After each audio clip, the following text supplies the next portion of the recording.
Sahabat Rema yang saling mengasihi dalam Kristus, apa kabar Anda semuanya? Semoga Anda semua baik-baik saja. Hari ini Selasa 19 September tahun 2023. Gereja menawarkan kepada kita semuanya bacaan Injil Lukas bab 7 ayat 11 sampai dengan 17 yang mengisahkan kepada kita mukjizat Tuhan Yesus yang membangkitkan seorang pemuda dari seorang janda di Nain. Di dalam kisah Injil, kita sering menemukan nama samaran atau tidak menyebutkan namanya. Misalnya, murid yang dikasihi, murid yang terkasih di dalam bacaan Injil Yohanes. Diulang banyak kali. Kita juga bisa menemukan tidak disebutkan namanya, misalnya kisah penyembuhan orang lumpuh, kisah penyembuhan orang buta, kisah penyembuhan orang tuli, kisah penyembuhan orang yang sakit lepra. Saya kira Roh Kudus dan juga penginjil memberi kesempatan kepada saya dan Anda semuanya untuk terlibat di dalam kisah itu. Kita bisa memasukkan nama kita di situ, atau kita bisa memasukkan nama orang lain di situ, dengan tujuan supaya kita juga merasa menjadi bagian dari karya Tuhan Yesus, atau saya merasa terwakili, atau saya merasa seperti di dalam kisah tersebut.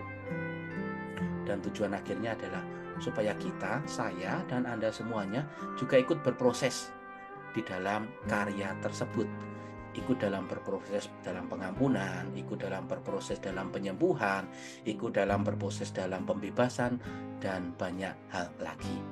Itu yang pertama, supaya kita terlibat di dalam proses kisah Injil atau kisah karya penyelamatan Yesus.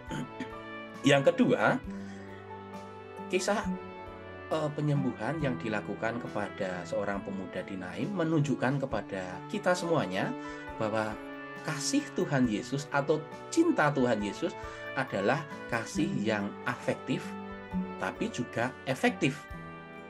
Kasih yang afektif karena Tuhan Yesus tergerak oleh belas kasihan membangkitkan pemuda yang meninggal.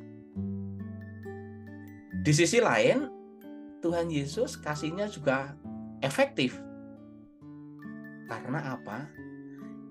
Karena dengan Tuhan Yesus menghentikan rombongan pengangkut jenazah, Tuhan Yesus membangkitkan pemuda tersebut.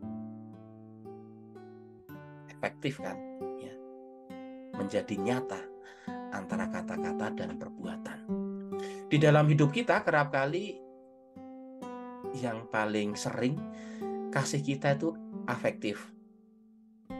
Afektif karena bagian dari keluarga kita, teman kita, rekan kita, sesama orang Katolik, dan sebagainya.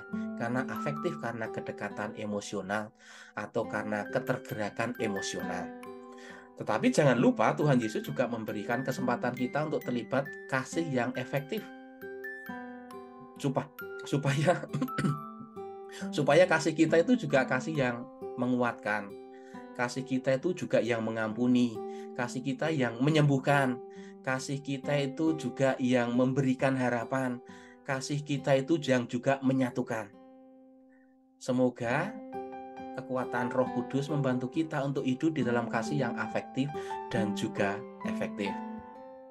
Semoga berkat Tuhan melimpah kepada kita semua, kepada Anda semua, di dalam nama Bapa dan Putra dan Roh Kudus. Amin.